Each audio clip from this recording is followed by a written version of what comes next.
Hello साथियों, कैसे आप सभी। मैं हितेश आप सभी का स्वागत करता हूँ यूट्यूब चैनल ज्ञान विद्यालय में। तो दोस्तों, आपकी प्रिपरेशन कैसे चल रही है। I hope your preparation are well and good. तो चलिए अपनी वीडियो को स्टार्ट करते हैं। और यार, हमारे साथ आप पहली बार जुड़े तो please like share and subscribe करना ना भूलिए।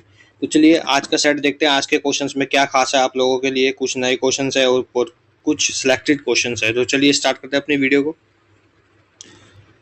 तो साथियों, जैसे कि पहला ही क्वेश्चन है, द जोया फैक्टर द्वारा लिखा गया उपन्यास, यानी कि पूछ रहा है कि जो ये नॉवल है द जोया फैक्टर वो किसने लिखी है। तो अनुजा चौहान ने लिखी है। तो option number D will be the right answer. Hornbill त्योहार निम्नलिखित में से किस राज्य में मनाया जाता है। तो हॉर्नबिल त्योहार कहाँ मनाया जाता है दोस्तों, नागालैंड में।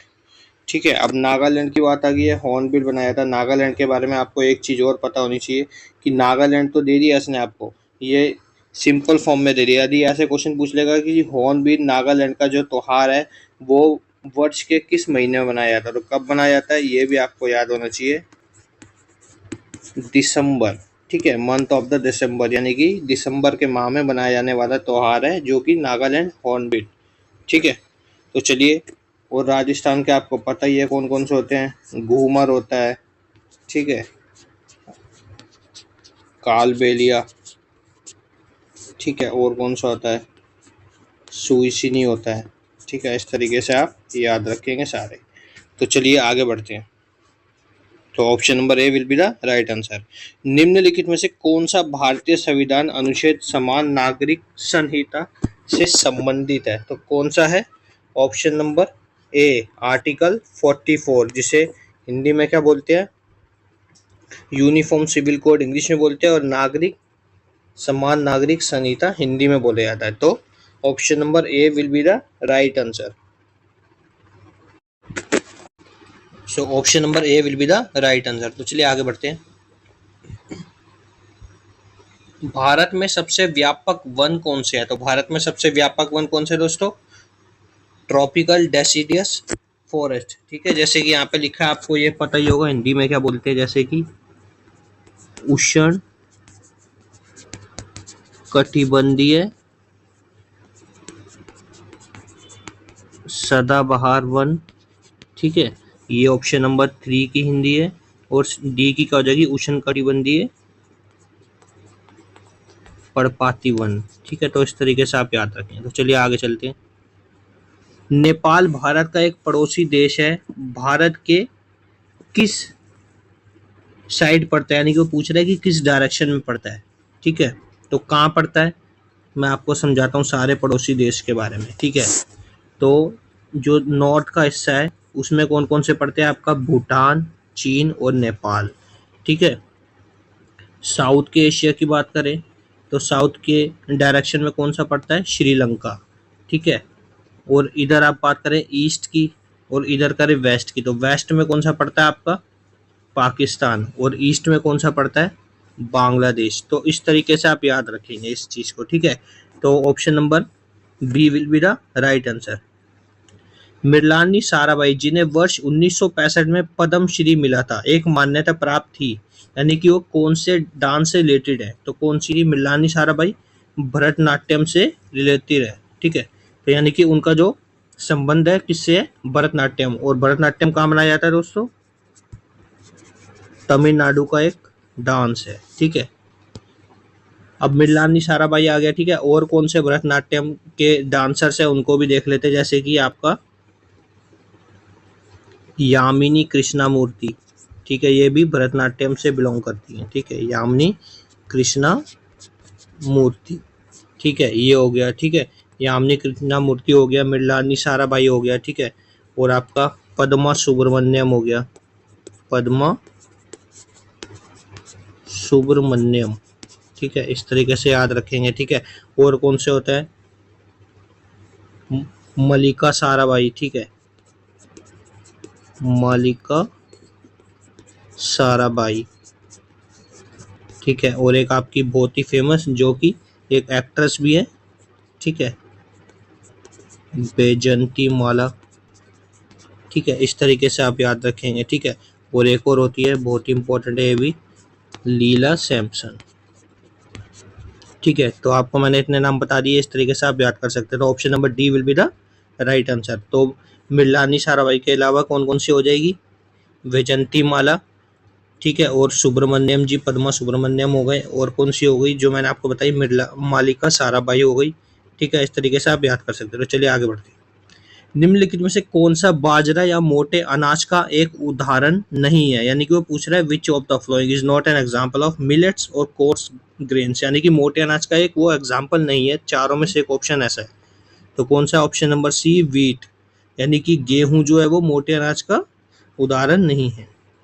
गजनी के सुल्तान महमूद ने किस प्रसिद्ध भारतीय मंदिर पर छापा मारा था? तो ये तो आप सभी को पता होगा, बहुत ही फेमस है। ठीक है, 1025 में, सन 1025 में गजनी के सुल्तान महमूद, ठीक है, उसने, यानी कि महमूद गजनी जिसे बोलते हैं आप, ठीक है, महमूद गजनी ने गुजरात के सोमनाथ टेम्पल पर 1025 में आक्रमण करके उसे ध्वस्त कर दिया था, और इसी को क्या बोला जाता है? सबसे फेमस वॉर बोला जाता है गजनी का। ठीक है, और दूसरा इंपॉर्टेंट फैक्ट देख लेते हैं हम, इसने भारत पर 17 टाइम्स क्या किया? अटैक किया था।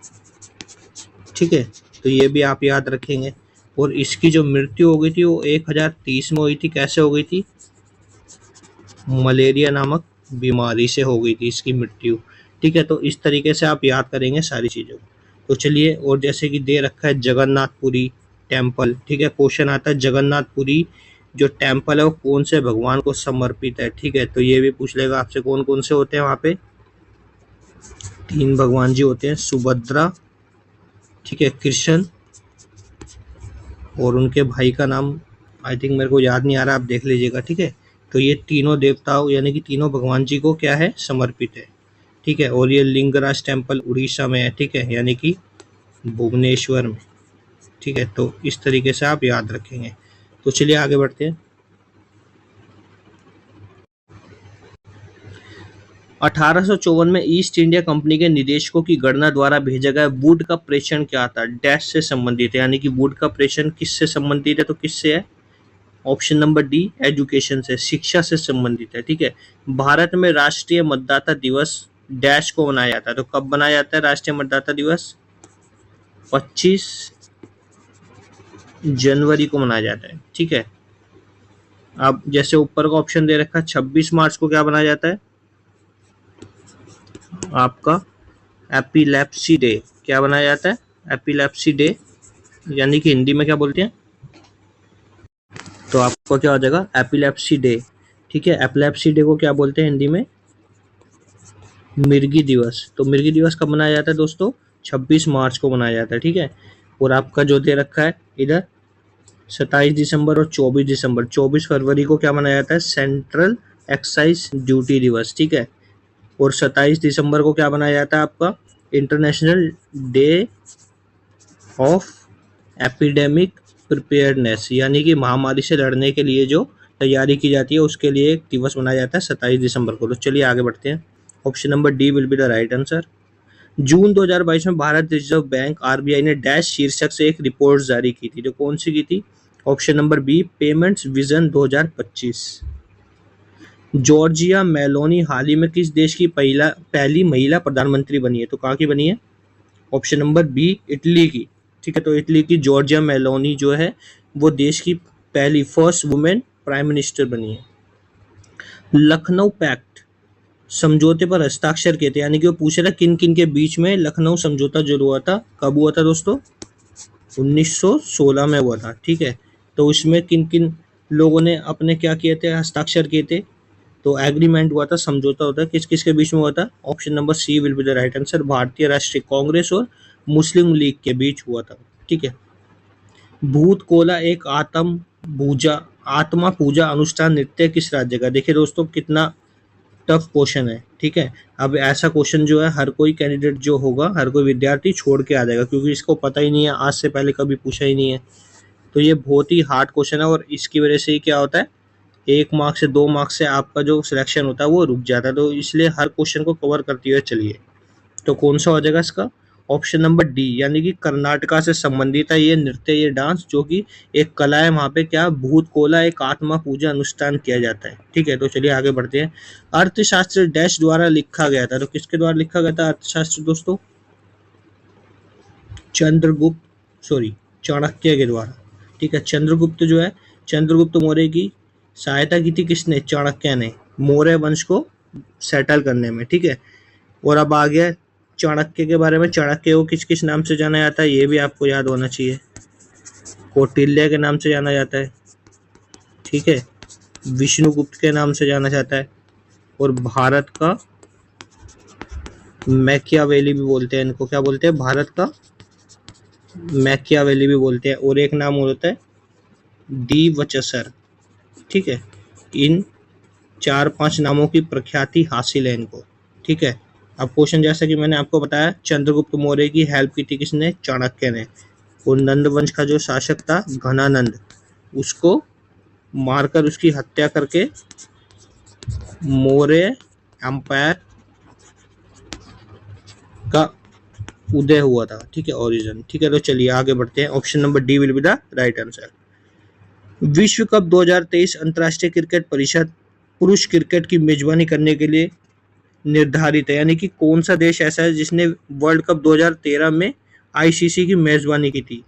तो इंडिया ने की थी। Option number C will be the right answer. कामकाजी आयु वर्ग में एक राष्ट्र की जनसंख्या को आमतौर पर किसके बीच बांटा जाता है? तो किसके बीच बांटा जाता है? ऑप्शन नंबर सी 15 से 59 वर्ष के लोगों को। एक बैंक के लिए मुख्य देयता कौन है? तो डिपॉजिट।